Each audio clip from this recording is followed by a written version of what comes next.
जय हिंद दोस्तों। जैसा कि आप जानते हैं कि मैं इस चैनल पे संपूर्ण रिवीजन करा रहा हूँ जीएस के सभी विषयों का अलग अलग संपूर्ण रिवीजन। किन के लिए? तो बिहार शिक्षक भर्ती के लिए, बिहार पुलिस के लिए, बिहार दरोगा के लिए, बीपीएससी सिविल सर्विस के लिए, बिहार एसएससी और आरआरबी एनटीपीसी और एसएससी जो सेंट्रल लेवल की होती है। इन सभी परीक्षाओं में जो जनरल स्टडीज़ के पेपर आते हैं, कुछ परीक्षाओं में संपूर्ण जनरल स्टडीज ही होते हैं, कुछ में जिसमें थोड़ी सी जनरल स्टडीज कम आती है। उन सारे परीक्षाओं के लिए जीएस पेपर का सब्जेक्ट वाइज तैयारी मैं यहाँ करा रहा हूँ। इसी कड़ी में फिजिक्स का ये तीसरा वीडियो लेकर आपके सामने उपस्थित हूँ। पहले 2 वीडियो हमने ऑलरेडी करा दिया है। यदि आपने नहीं देखा है तो प्लेलिस्ट में जाइए और फिजिक्स का जो फाइल बना हुआ है उसमें जा करके आप वो दोनों वीडियो देखिए, फिर ये तीसरा देखिए। 5 वीडियो में पूरी फिजिक्स खत्म हो जाएगी। इसी तरह 4-5 वीडियो में केमिस्ट्री और biology, history, polity, geography, economy, environment और विविध, इन सभी जीएस के कंटेंट को मैं पूरा रिवाइज करा दूंगा आपको, और वो भी एक बेस्ट कंटेंट के साथ जो आपके एग्जाम में प्रश्न में मिलेंगे। तो चलिए आज की सेशन की शुरुआत कर लेते हैं। आप कोई भी परीक्षा की तैयारी करते हैं, उसमें जीएस की बात अगर करी जा रही है तो यह वीडियो आपके लिए बहुत मददगार है, बहुत ही हीरो साबित होने वाला है। जो ये सीरीज आप कंप्लीट कर लेते हैं तो आपका रिवीजन 110% हो जाएगा, जिससे आप आगामी आने वाली परीक्षाओं में जीएस से एक भी सवाल छोड़ने की कोशिश नहीं करेंगे। सारे सवाल का जवाब आपके पास होगा। तो चलिए शुरुआत करते हैं। तो फिजिक्स का चैप्टर है जिसमें मैं ऑलरेडी 3 टॉपिक्स करा दिया हूँ 2 लेक्चर्स में, और ये तीसरा लेक्चर है और टॉपिक नंबर 4 है पदार्थों के सामान्य गुण, जनरल प्रॉपर्टीज ऑफ सब्सटेंस। इस टॉपिक से रिलेटेड परीक्षाओं के मद्देनज़र जो भी इम्पोर्टेंट कंटेंट हैं मैं यहाँ आपके सामने रख रहा हूँ। कंटेंट नंबर 1 से शुरू करते हैं। साबुन के बुलबुले का दाब वायुमंडलीय दाब से कम होता है अथवा अधिक होता है। यह सवाल पिछली बार बीपीएससी टीआरई में पूछा गया था कि जो साबुन का बुलबुला का जो दाब है वो वायुमंडलीय दाब से कम होता है या अधिक होता है। तो जो साबुन के बुलबुले का दाब है वो वायुमंडलीय दाब से अधिक होता है। क्या होता है? अधिक होता है। आगे बढ़ते हैं। स्वचालित हाइड्रोलिक ब्रेक किस सिद्धांत पर कार्य करता है? तो स्वचालित ये जो हाइड्रोलिक ब्रेक है वो पास्कल के नियम पर काम करता है, पास्कल के सिद्धांत पे काम करता है। पास्कल साहब ने एक बताया नियम कि जो बंद बर्तन होता है उसमें जो लिक्विड का जो फ्लो होता है वो इक्वल होता है। तो इस आधार पर उन्होंने हाइड्रोलिक ब्रेक को बना दिया। तो स्वचालित हाइड्रोलिक ब्रेक जिसके कारण आज काम करने में काफ़ी सुविधा हुई है। तो खैर हम यहाँ पर सभी महत्वपूर्ण टॉपिक्स को आपके साथ डिस्कस कर लेते हैं। बर्फीले क्षेत्रों में शीतकाल में जब झील की ऊपरी सतह का पानी बर्फ में बदल जाता है, फिर भी उसके अंदर रहने वाले जलीय जंतु जीवित रहते हैं, क्योंकि पानी का घनत्व तो 4 डिग्री सेल्सियस पर सबसे अधिक होता है। इस कारण झील के भीतर पानी नहीं जमता। देखिए होता ये है कि जो ऊपरी सतह होता है शीतकाल में यानी ठंड के समय ऊपरी सतह काफ़ी ठंडा होकर के 4 डिग्री सेल्सियस पर अधिकतम घनत्व को पार करके 3 डिग्री 2 डिग्री हो जाने पर बर्फ जम जाता है। तो अगर ये मान के चलिए तालाब है तो इसके ऊपर का हिस्सा क्या हो गया? बर्फ से जम गया, लेकिन ये जो नीचे है वो नहीं जमता और ये पानी पानी ही होता है। इसीलिए जो जलीय जीव है वो आराम से ईजिली यहाँ सर्वाइव कर जाते हैं। तो बहुत ही दमदार कंटेंट है ये। अगर पसंद आ रहा है तो वीडियो को लाइक करिए, चैनल पे नए हैं तो सब्सक्राइब कर लीजिए। लेटेस्ट अपडेट आपको मिलते रहेंगे। ये सारे कंटेंट्स आपको एग्जाम में देखने को मिलेंगे। इसी से सवाल बनते हैं और इसी टाइप के सवाल आते हैं। चलिए आगे बढ़ते हैं। अगला जो हमारा है वो है, नदी से समुद्र में प्रवेश करने पर किसी जहाज की क्या प्रतिक्रिया होती है? तो देखिए जहाज जो है वो ऊपर उठ जाता है, उसकी जो सतह है वो थोड़ी ऊपर आ जाती है। इसका कारण ये है कि जो नदी है उसका घनत्व कम होता है, जबकि जो समंदर होता है उसका घनत्व ज़्यादा होता है। यही कारण है कि जहाज थोड़ा ऊपर आ जाता है। अगला है, जब किसी झील की तली से उठकर वायु का बुलबुला ऊपरी सतह पर आता है तो उसके आकार पर क्या प्रभाव पड़ता है? तो वो आकार बढ़ जाता है। चलिए आगे बढ़ते हैं। किसी वस्तु की मात्रा बदलने पर उसका घनत्व पर क्या प्रभाव पड़ता है? तो वस्तु का अगर आप मात्रा बदल देंगे तो उसके घनत्व पर कोई प्रभाव नहीं पड़ता है। ठीक है। हवाई जहाज से यात्रा करते समय पेन से स्याही क्यों निकल जाती है? वायु दाब में कमी होने के कारण, है ना। तो पेन से स्याही निकल जाती है। देखिए ये सारे साइंस के टॉपिक्स हैं, कंटेंट हैं, इसमें एक कारण कार्य नियम है कि अगर ऐसा होता है तो क्यों होता है। अगर आपके मन में ये सवाल आ रहा है कि ऐसा क्यों होता है, पहले तो मैं बता दूं कि ये रिवीजन बैच है, टारगेट बैच है, जहां वो बच्चे ज़्यादा कंफर्ट हैं जो पहले से पढ़े हैं। यदि आपने पहले नहीं पढ़ा है तो आप इस वीडियो को देख रहे हैं तो आराम से देखिए। फिजिक्स का एक फाउंडेशन बैच का मतलब नींव रखने वाली बैच, जिसमें सारे टॉपिक्स को पढ़ाया जाता है जैसे कि क्लासरूम में पढ़ाया जाता है, वैसी वीडियो मैं बना रहा हूँ। तो आप प्लेलिस्ट में जा करके फिजिक्स का फाउंडेशन प्लेलिस्ट जाके देख सकते हैं। वहाँ चैप्टर वाइज आपको पढ़ाया जाएगा और एक एक पॉइंट बताया जाएगा जो कि क्लासरूम की पढ़ाई होती है। तो वहाँ आप चीज़ों को और अच्छे से समझेंगे और वही बेस्ट बैच होता है। ये तो रिवीजन है, कंटेंट है, ताकि आपके एग्जाम में बहुत ज़्यादा हेल्प कर देगा। चलिए आगे बढ़ते। नदी की अपेक्षा समुद्र में तैरना आसान क्यों होता है? तो समुद्र जल का घनत्व मैंने पहले ही कहा नदी के जल से अधिक होता है, इसलिए आप उसमें तैरना भी आसान है, क्योंकि पानी जल्दी आपको डूबने नहीं देगा, उसका घनत्व ज़्यादा होगा तो ईजिली आपको ऊपर रख पाएगा। समुद्र में पल्लवन करते हुए बर्फ का पिंड पानी की सतह से 1/9 भाग ऊपर उठा हुआ होता है, इसलिए जब बर्फ पिघलती है तो पानी के स्तर में कोई परिवर्तन नहीं होता है। इसी क्वेश्चन को घुमा करके आपसे पूछ सकता है कि एक पानी भरे गिलास में एक बर्फ का टुकड़ा तैर रहा है, यदि बर्फ पिघल जाए तो गिलास में पानी का स्तर क्या होगा? तो आप कहेंगे बढ़ जाएगा। नहीं बढ़ता है। देखिए जब पानी भरे गिलास में जब आप बर्फ का टुकड़ा डालते हैं तो जैसे ही आप टुकड़ा डालेंगे तो टुकड़ा अपने बराबर जो उसकी टुकड़े का जो आयतन होता है उसके हिसाब से पानी वो निकाल देता है गिलास से। जैसे ही डालेंगे तो पानी निकल जाएगा क्योंकि गिलास भरा हुआ है। अब जैसे जैसे ये बर्फ पिघलेगा तो वो उतने ही एरिया को भरेगा जितना एरिया को वो खाली कर दिया, इसलिए कोई परिवर्तन नहीं होता है। चलिए आगे बढ़ते हैं। पृष्ठ तनाव का कारण क्या है? पृष्ठ तनाव आगे का कंटेंट है कि पृष्ठ तनाव का क्या कारण है। अणुओं के मध्य ससंजक बल, कोहेसिव फोर्स। पृष्ठ तनाव क्या होता है? देखिए पृष्ठ तनाव है कि जितना ज्यादा हो सके वस्तु को छोटा कर देते। ठीक है, जैसे देखिए कहीं जगह नहीं होता है तो सीढ़ियां गोल बनाई जाती है। पृष्ठ तनाव को एक तरह से वो पृष्ठ आयतन को कम करा जाता है। तो पृष्ठ तनाव ससंजक बल यानी कि कोहेसिव फोर्स है, यानी एक अणु दूसरे अणु के बीच कितनी तगड़ी ज्वाइंट किया गया है, वो है पृष्ठ तनाव। तो पृष्ठ तनाव का कारण अणुओं के मध्य सहसंजक बल है। बैरोमीटर के पैमाने में अचानक गिरावट आने पर कौन सी मौसम दशा इंगित होती है? तो तूफानी होता है। देखिए बैरोमीटर पे 3 केस होता है। एक केस होता है यहाँ पे एक केस की अचानक गिरावट है, यानी अचानक गिर जाए तो मौसम तूफानी है, लेकिन धीरे धीरे गिरे तो मौसम कैसा है? बरसात का। और धीरे धीरे ऊपर उठे तो मौसम साफ है। अब एकाएक ऊपर उठ नहीं सकता है क्योंकि मौसम जैसे जैसे सूरज की रोशनी बढ़ेगी, चारों तरफ गर्मी बढ़ेगी तो धीरे धीरे पारा उठेगा, पाठ्यांक उठेगा। तो 3 केसेस होते हैं बैरोमीटर के सेंस में।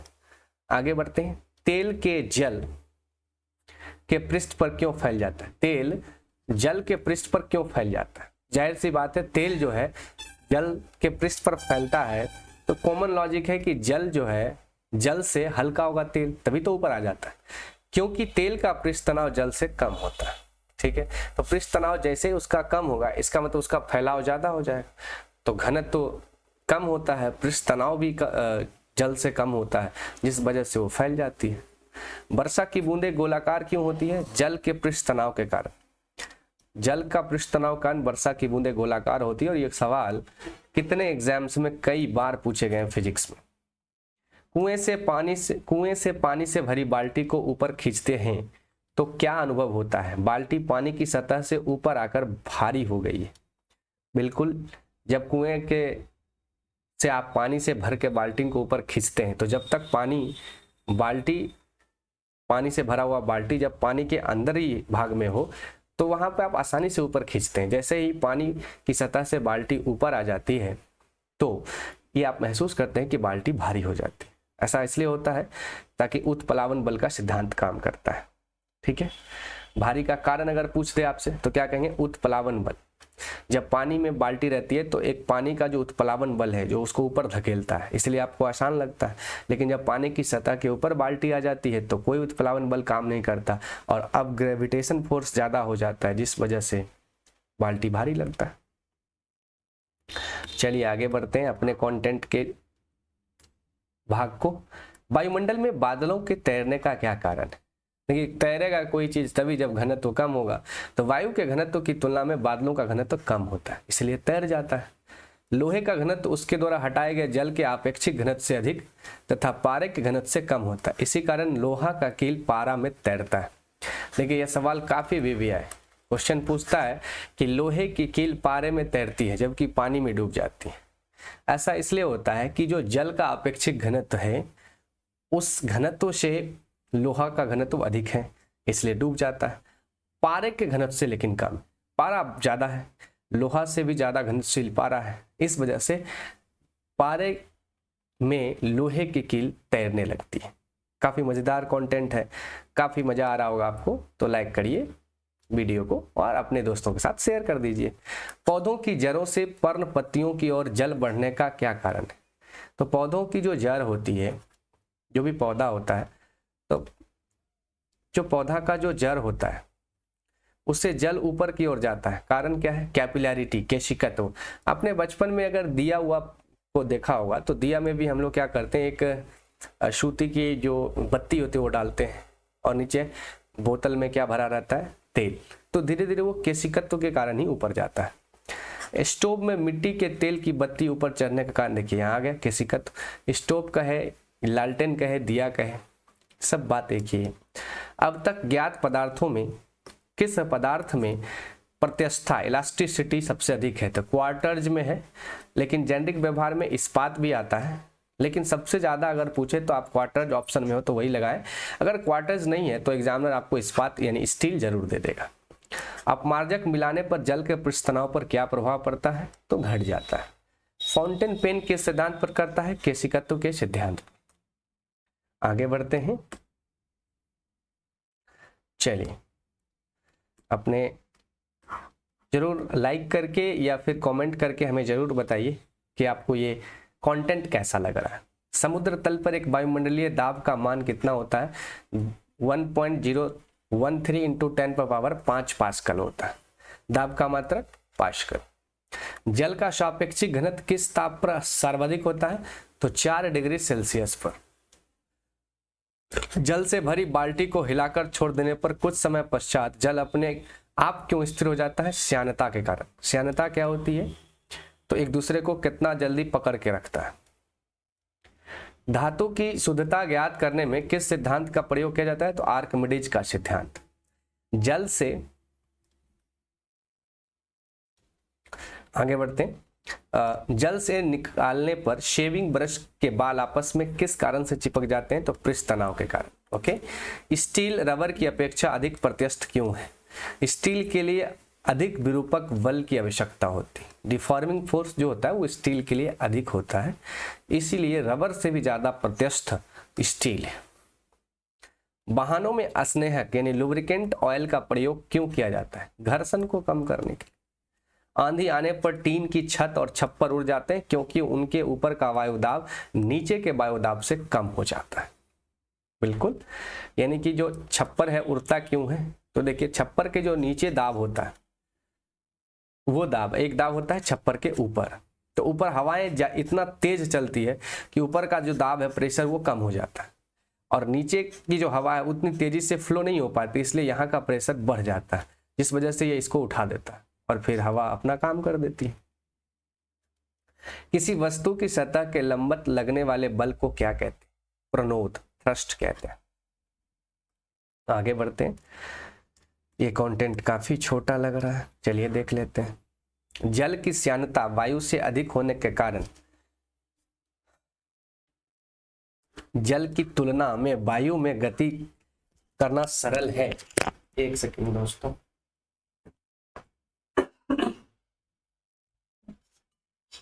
थोड़ी सी प्यास लग गई है, इस वजह से 1 मिनट माफ कीजिएगा।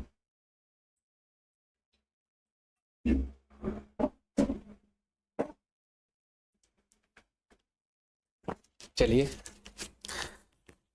ये सब नेचुरल चीजें हैं, भूख प्यास।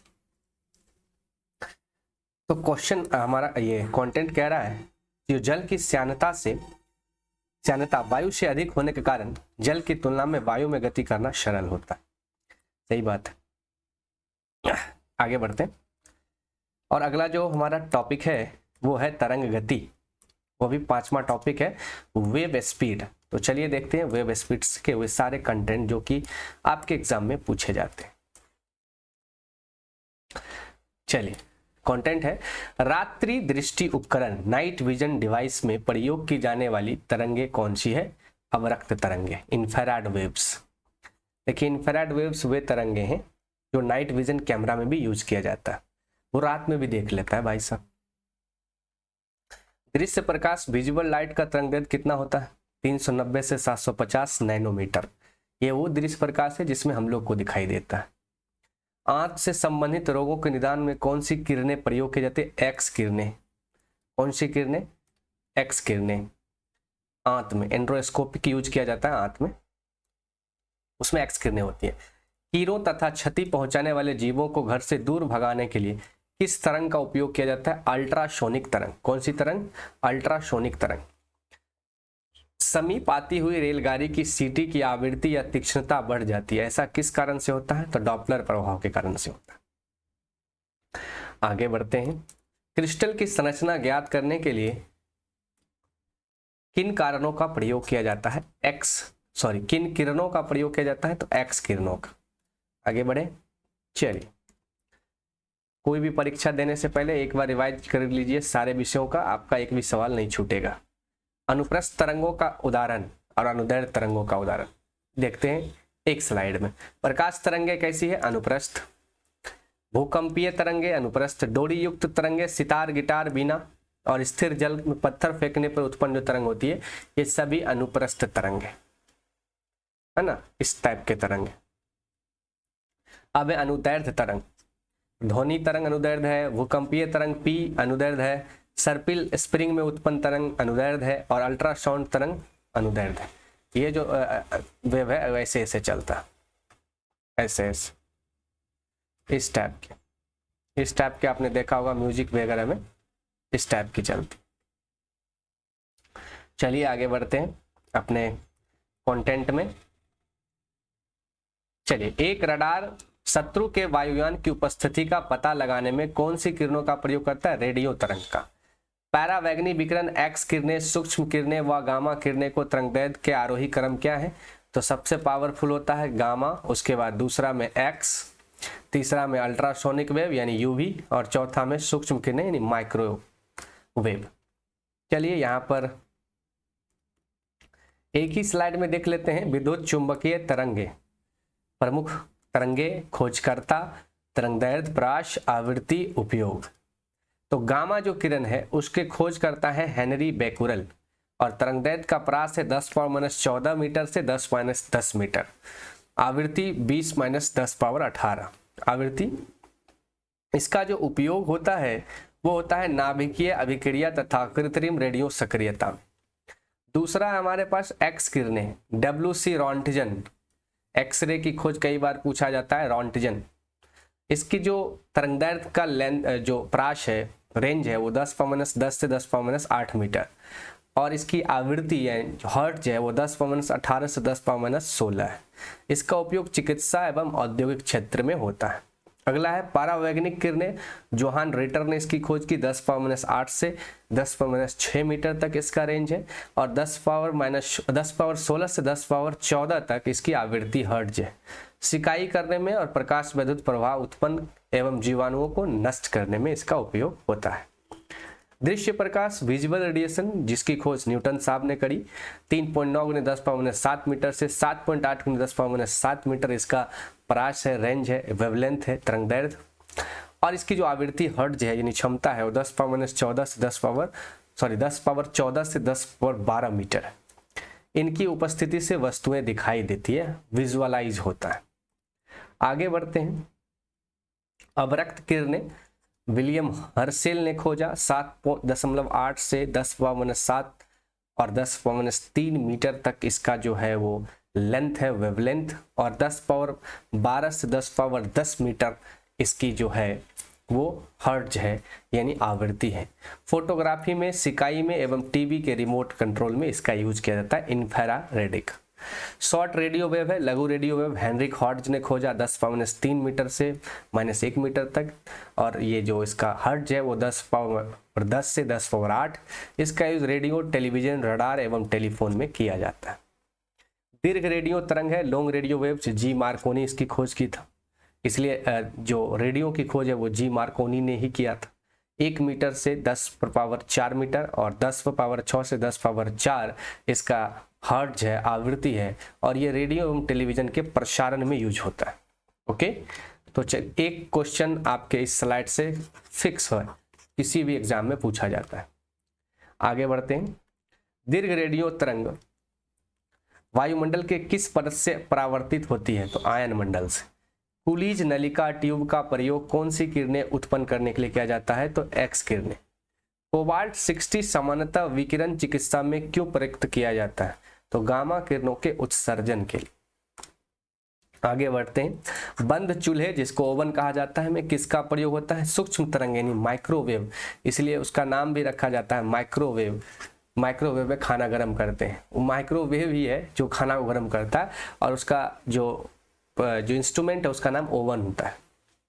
आगे बढ़ते हैं। सुदूर संवेदी युक्त नियंत्रण रिमोट कंट्रोल डिवाइस में एक अंतर्निर्मित स्रोत होता है अवरक्त किरणों का। आगे बढ़ते। 2 उत्तरोत्तर श्रृंग एवं 2 उत्तरोत्तर गर्त के बीच की दूरी क्या कहलाती है? तरंगदैर्घ्य यानी वेवलेंथ, और ये क्वेश्चन बीपीएससी टीआरई में पूछा जा चुका है। तो काफ़ी मज़ेदार कंटेंट है, आप एक बार रिवाइज करो, फिर प्रीवियस ईयर लगाओ, आपने देखेंगे काफ़ी आपका इम्प्रूवमेंट देखने को मिलेगा। आगे बढ़ते हैं। आगे जो फैक्ट है वो है कि समुद्र में डूबी हुई वस्तुओं को पता लगाने के लिए, समुद्र में डूबी हुई वस्तुओं का पता लगाने के लिए प्रयुक्त किए जाने वाले उपकरण को क्या कहते हैं? सोनार। क्या कहते हैं? सोनार। साउंड नेविगेशन सिस्टम, ठीक है, तो सोनार का यूज करते हैं हम। आगे बढ़ते हैं। ध्वनि यानी कि साउंड। अगला टॉपिक क्या है? साउंड। तो चलिए साउंड के बारे में देखते हैं। पाराध्वनिक जेट यानी कि सुपरसोनिक जेट से वायुमंडल की किस परत को क्षति पहुंचती है? ओजोन परत को। इसे मापने हेतु डेसिबल इकाई का प्रयोग होता है। ध्वनि की तीव्रता, कई बार ये पूछा है, बीपीएससी सिविल सर्विस में भी ये क्वेश्चन पूछा हुआ है। ध्वनि की स्रोत व परावर्तित सतह के मध्य न्यूनतम दूरी कितनी होनी चाहिए जिससे कि प्रतिध्वनि स्पष्ट रूप से सुनाई दे? तो 16.5 मीटर, कहीं कहीं किताब में आपको 17 मीटर भी लिखा हुआ मिलेगा, तो तनाव लेने की जरूरत नहीं। वायु में ध्वनि का वेग कितना होता है? 343 मीटर पर सेकेंड। समुद्र तल पर 20 डिग्री सेल्सियस तापमान पर हो इसकी भूमि को नापा गया है। सिनेमा घरों, बड़े सभागारों आदि में ध्वनि स्रोत बंद होने के बाद कुछ देर तक सुनाई देती है, इसका कारण है रेजोनेंस, रिवर्बरेशंस है, अनुरणन के कारण होता है, ऐसा रिफ्लेक्शन होता रहता है। आगे बढ़ते हैं। आगे, चंद्रमा के धरातल पर 2 व्यक्ति एक दूसरे की बात नहीं सुन सकते, इसका क्या कारण है? चंद्रमा पर वायुमंडल नहीं है। आगे बढ़ते हैं। वो जैव पद्धति, बायोलॉजिकल मेथड जिसमें प्राश्रव्य ध्वनि का प्रयोग किया जाता है उसे कहते हैं सोनोग्राफी। सोनोग्राफी मेडिकल में यूज होता है। विश्व स्वास्थ्य संगठन WHO के अनुसार 45 डेसिबल की तीव्रता वाली ध्वनि मानव के लिए सबसे उपयुक्त होती है। यह भी सवाल पूछा जा चुका है बीपीएससी सिविल सर्विस CS में। सिविल सर्विस मतलब वही सिविल सेवा परीक्षा, इससे BDO SDMR बनते हैं, उसकी प्री जो एग्जाम होता है उसमें। चमगादड़ अंधेरी रातों में उड़ सकते हैं और अपना शिकार भी कर सकते हैं। इसका कारण है कि वे पाराध्वनि तरंगे उत्पन्न करते हैं और उन्हीं के द्वारा निर्देशित होते हैं। टीवी रिमोट में किन तरंगों का यूज होता है? तो इंफ्रारेड, अवरक्त तरंगे का यूज होता है। आगे बढ़ते हैं। ध्वनि स्रोत और तीव्रता। तो साधारण बातचीत की बात करें तो 30 से 40 डेसिबल, तेज बातचीत करें तो 50 से 60 डेसिबल, तेज संगीत सुनने तो 80 डेसिबल से अधिक, पेड़ के पत्तों की सरसराहट 10 से 20 डेसिबल होता है, पुलिस का जो सायरन होता है वो 110 से 120 डेसिबल होता है, इसलिए माथा दर्द करने लगता है। जेट विमान 140 से 150 डेसिबल, सबसे पागल करेगा ही। और औद्योगिक यंत्र कारखाने 100 से 120 डेसिबल। तो ये सब जो आप देख रहे हैं ना, ये सब दिमाग को पागल कर देगा। यही सब ध्वनि प्रदूषण फैलाने का सबसे बड़ा कारण है, आदमी के अंदर चिड़चिड़ापन ला देता है। आगे बढ़ते हैं। टेलीविजन ग्राही के दूरस्थ नियंत्रण, यानी कि पहला कंटेंट है, टेलीविजन ग्राही के दूरस्थ नियंत्रण में कौन सी विद्युत चुंबकीय विकिरण प्रयोग में लाई जाती है? अवरक्त विकिरण। जब सितार और बांसुरी पर एक ही स्वर बजाया जाए तो उनसे उत्पन्न ध्वनि का भेद कैसे करेंगे आप? तो ध्वनि की क्वालिटी, साउंड टिम्बर, ध्वनि की गुणवत्ता के आधार पर आप उसे फर्क कर सकते हैं। जल, लोहा, नाइट्रोजन में ध्वनि के वेग का आरोही क्रम क्या होगा? तो नाइट्रोजन में सबसे जो है वो ध्वनि नॉर्मल रहेगी, जल में और नॉर्मल, थोड़ा उस नाइट्रोजन से ज़्यादा, और सबसे तेज चलेगी लोहा में, यानी कि ठोस में। ध्वनि की चाल सबसे ज़्यादा किस में होती है? ठोस में। और सबसे कम किस में होती है? गैस में, है ना। और नॉर्मल होती है जल में। ध्वनि की चाल ठोस माध्यम में सर्वाधिक, द्रव माध्यम में उससे कम तथा गैस माध्यम में सबसे कम होता है। तापमान का ध्वनि के वेग पर क्या प्रभाव पड़ता है? तो तापमान के घटने से ध्वनि का वेग घटता है। तापमान के घटने से ध्वनि का वेग घट जाता है। ध्वनि के किस माध्यम से होकर नहीं गुजर सकती है? तो निर्वात से। देखिए, ध्वनि को चलने के लिए कोई ना कोई माध्यम चाहिए, एक बैसाखी चाहिए। यही तो इसमें एक चीज है कि उसको सपोर्ट की जरूरत होती है, जबकि लाइट की नहीं होती। ध्वनि तरंगे ठोस तथा गैस दोनों माध्यम में गमन कर सकती है तथा धातु में ध्वनि का वेग सबसे अधिक होता है। आगे बढ़ते, आगे का जो हमारा कंटेंट है वो आपके सामने है, तो पढ़ते रहिए, समझते रहिए। स्टेथोस्कोप किस सिद्धांत पर कार्य करता है? तो ध्वनि के परावर्तन पे। एकॉस्टिक्स में किसका अध्ययन करते हैं? तो ध्वनि का अध्ययन करते हैं। ध्वनि तरंगों में कौन सी घटना घटित नहीं हो सकती है? ध्रुवन। ध्वनि का तारत्व किस पर निर्भर करता है? आवृत्ति पर। काफी ये सब सवाल डायरेक्ट पूछे गए हैं दोस्तों, आप प्रीवियस ईयर देखिए। प्रतिध्वनि का कारण होता है ध्वनि तरंगों का परावर्तन। प्रश्रव्य तरंगों की आवृत्ति लगभग कितनी होती है? 20,000 हर्ट्ज। मानव द्वारा श्रव्य तरंगों की आवृत्ति कितनी होती है? 20 से 20,000 हर्ट्ज तक। प्रश्रव्य ध्वनि तरंगे किसके द्वारा सुनी जा सकती है? तो प्रश्रव्य ध्वनि तरंगे जो हैं वो कुत्ता और डॉल्फिन मछली द्वारा सुनी जा सकती है। आगे बढ़ते, विभिन्न माध्यम में ध्वनि की चाल। पदार्थ है एल्युमिनियम, जिसमें 6420 मीटर पर सेकेंड है। उसके बाद स्टील है 5960, फिर लोहा है 5950, कांच में 3980 और जल में 402 मीटर पर सेकेंड चलती है ध्वनि। जबकि पदार्थ की बात करें तो वायु में 332 मीटर पर सेकेंड, 332 मीटर पर सेकेंड, ऑक्सीजन में 316, हाइड्रोजन में 1286 और समुद्री जल में 1533 और सामान्य जल में 1493 मीटर पर सेकेंड चलती है। कोई दिक्कत? आगे बढ़ते हैं। अगला जो कंटेंट है वो है महिलाओं की आवाज पुरुषों की अपेक्षा, महिलाओं की आवाज पुरुषों की अपेक्षा तीक्ष्ण होती है क्योंकि महिलाओं की आवाज का तारत्व यानी कि पिच लेवल अधिक होता है। कई बार ये सवाल पूछे गए हैं, VVI क्वेश्चन है। तो ये था हमारा फिजिक्स का लेक्चर नंबर 3। लेक्चर नंबर 4 और लेक्चर नंबर 5, ये 5 लेक्चर में पूरी फिजिक्स खत्म हो जाएगी। और आप फिजिक्स से जितने भी सवाल पूछे गए हैं प्रीवियस ईयर में, चाहे वो BPSC सिविल सर्विस हो, बिहार SSC हो, बिहार पुलिस हो, बिहार दरोगा हो, बिहार शिक्षक भर्ती हो, तो आप पाएंगे कि सारे फिजिक्स के कंटेंट आपको इस वीडियो में मिल जाएंगे। तो देखना ना भूलें, सारे वीडियो बारी बारी से सारे सब्जेक्ट का देखें। इसी तरह केमिस्ट्री का चल रहा है, ठीक उसी तरह रिविजन हम आपको बायोलॉजी का दे रहे हैं, उसी तरह हम आपको GS के सारे विषयों का रिवीजन इस चैनल पे दिया जा रहा है। तो इन तमाम उसके साथ साथ ये सारे अपडेट आपको मिलते रहे, इसके लिए हमारे इस प्यारे से YouTube चैनल को आप सब्सक्राइब कर लीजिए, the mission by S Kumar को, और बेल आइकन को हिट कर दीजिए ताकि लेटेस्ट सारे अपडेट आप तक पहुँचते रहे और अपनी तैयारी को एक नए आयाम पर ले जाइए। आज के लिए इतना ही, मिलते हैं अगले वीडियो में, तब तक के लिए जय हिंद।